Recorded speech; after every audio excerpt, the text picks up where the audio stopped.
We'll be back in the morning when the sun starts to rise. So mama, don't stress your mind. So mama, don't stress your mind. What's going on, everybody? They're returning into my channel. It's your girl Nesha here, back in the cut once again. Today's review is Love and Hip Hop Atlanta Season 8, Episode 13. Let's go ahead and start with Kirk and Rasheeda. I want y'all to pay close attention to how she handles this because, again, this is the pillar of black love. This is who you guys should aspire to be. This is relationship goals, okay? Now, I'm totally being sarcastic when I say this, but we're on a swamp tour that Carly done put together, you know, so that everybody can experience Trinidad. And so we're on this tour, and she's actually on this boat, and she sees something that she really wants to take a picture of. Her phone and dies, so she asks Kirk, let me use your phone. Well, Kirk give her the phone. Now, let me remind y'all that Kirk done already told the guys that Jasmine has the number, and this is against Rasheeda's wishes. Okay, we found that out last week. So fast forward to the swamp tour. He go ahead, hands her the phone, and she's like, Jasmine, what is this? Jasmine. Oh, so now y'all texting? No. When I went to meet her mom and her grandma, she was like, okay, I need to have my own contact, please, because if something is wrong with Cannon, like, I don't want to call your daughter. Can I get the number? Like, you know. So when was you going to decide you was going to tell me about it? I actually, that just happened. Just happened when? Because we done been here for some days. And then now you got to explain why Jasmine is texting you, not one time, not two times, not three times, but several times. And, you know, you're not even supposed to be in communication with Jasmine. What the hell is the problem? I thought Kelsey is supposed to be your lines of communication. Now Kirk has to explain. Now I want y'all to pay close attention because this is how you handle the situation, okay? This is our pillar couple, okay? Black love, hashtag goals, all right? So he's like, well, you know, the last time I went there or whatever, Jasmine was there. I didn't know Jasmine was there. Well, yeah, we talked about that. And you didn't tell me Jasmine was there even after the fact. No, I didn't tell you because, you know, you didn't want us to be talking or whatever. But then, you know, Cannon got sick and then she wanted to be in communication with us. And so this is why I had to go ahead and give her the number. I know it's against your wishes, but I had to go ahead and give her the number. We need to be in communication. She said, see, this is why, you know, I can't trust you and we have these issues because the very person that you cheated on me with, you have her contact information. You're not supposed to have it, or she's not supposed to have yours. This pisses off Rasheeda, and so here we are. Now, I don't know if y'all remember, but early on, I done told y'all he shouldn't have lied. Whenever he went out and he spoke with the grandmas regarding Jasmine and this little boy, he should have told Rasheeda then. The grandmas invited her over. I wasn't assured that she was going to be there. However, she's there. And I ended up talking to her. Not only did I end up talking to her, she asked for the number. I gave it to her.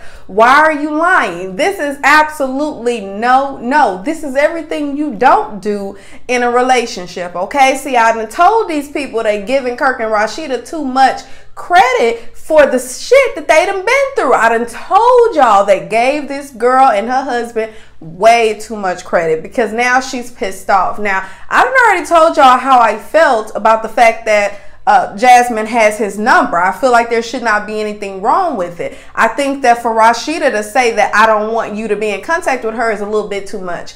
Yes, he cheated on you with her, but listen, they got a baby and they have to be in communication. What are you texting about though? Like talking about he wasn't feeling good, he had a fever and da-da-da-da-da. Take him to the doctor.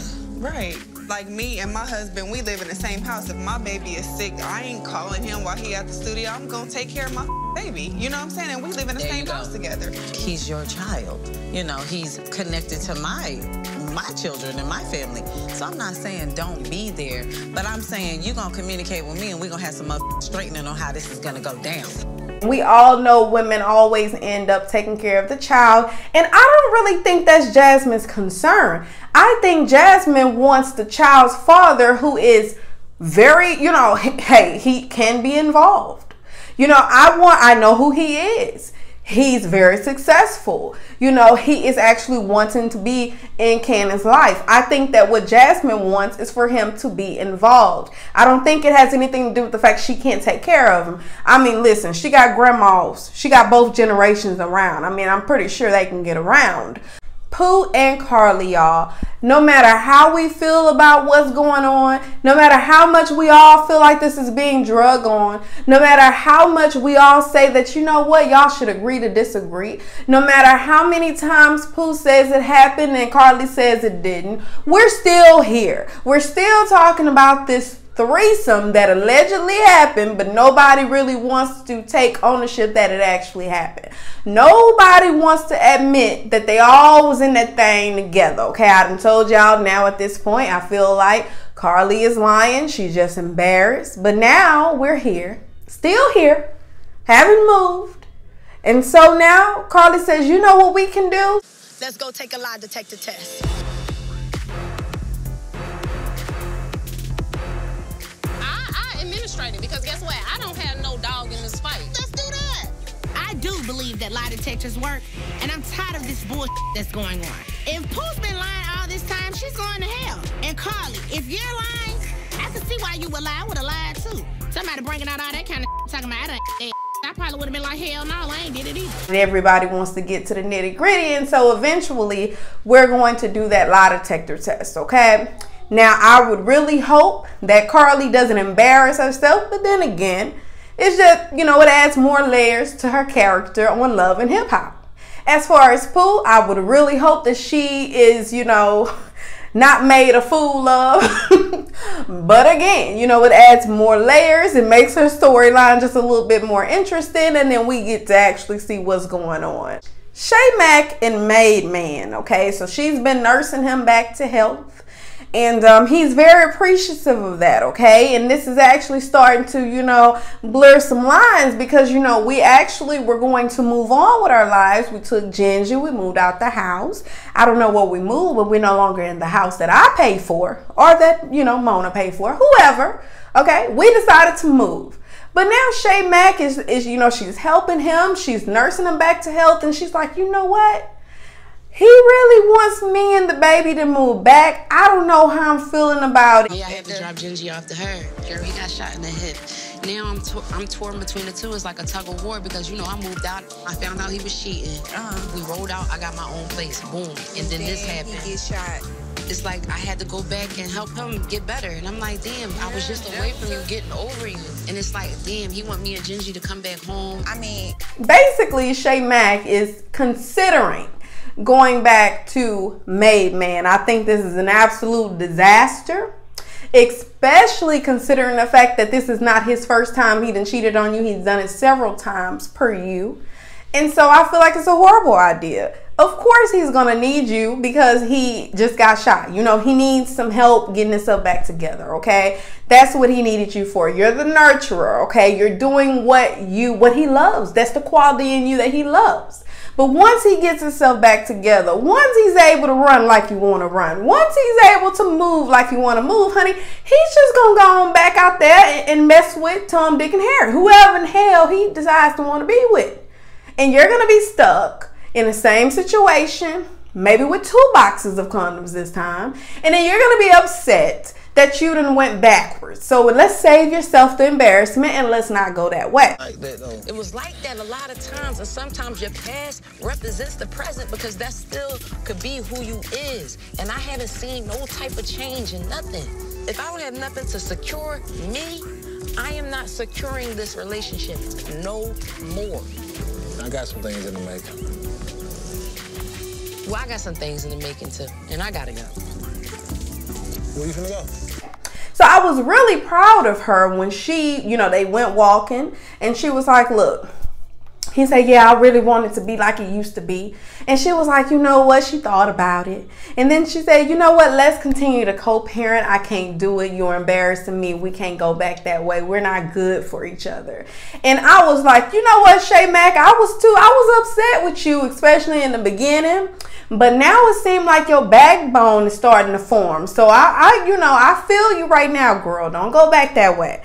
And you know what, as I was thinking about it, I said, you know what, Made Man just don't want that dang child support taken out of his check. Sierra meets up with Mack, and so they're supposed to be working out. And she tells her about what went on with her, with Sierra and Agbar. And then so she was like, oh, I didn't know that was going on. Like, I invited her to the workout session because I wanted to, you know, talk to y'all. I hadn't talked to y'all in a while. I wanted to catch y'all up, you know, to what's going on.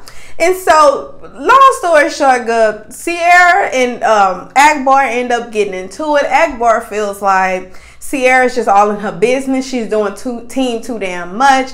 Sierra feels like she doesn't want Agbar to be treated like the other women that Stevie J is supposed to have been working with, but then he ended up either sexually taking advantage of them or just not helping them at all. And so she don't want her to go down that road. So of course Agbar knows best, and Sierra is just basically hating.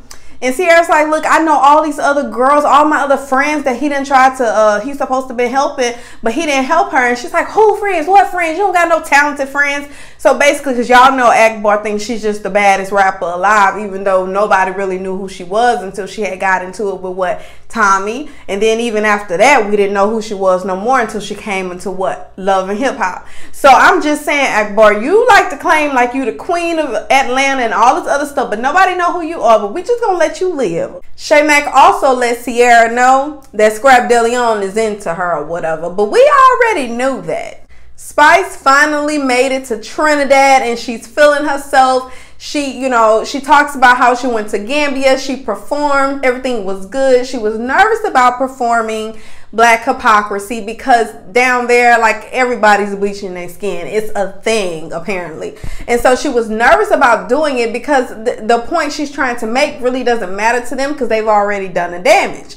And so, but her friends end up talking her into going ahead and doing it. So she does the performance, all the energy and everything was great, all right? So then she has to run away from Gambia. Then she goes over to Trinidad where she does that big performance. I can't remember what it's called. So once she gets to Trinidad, Rasheeda and Tokyo caught up to speed about the fact that Mimi done brought Pooh there, and then Pooh brings the pins and she brought sheets there, and so her and Carly been at it, so they talking about that and everything else.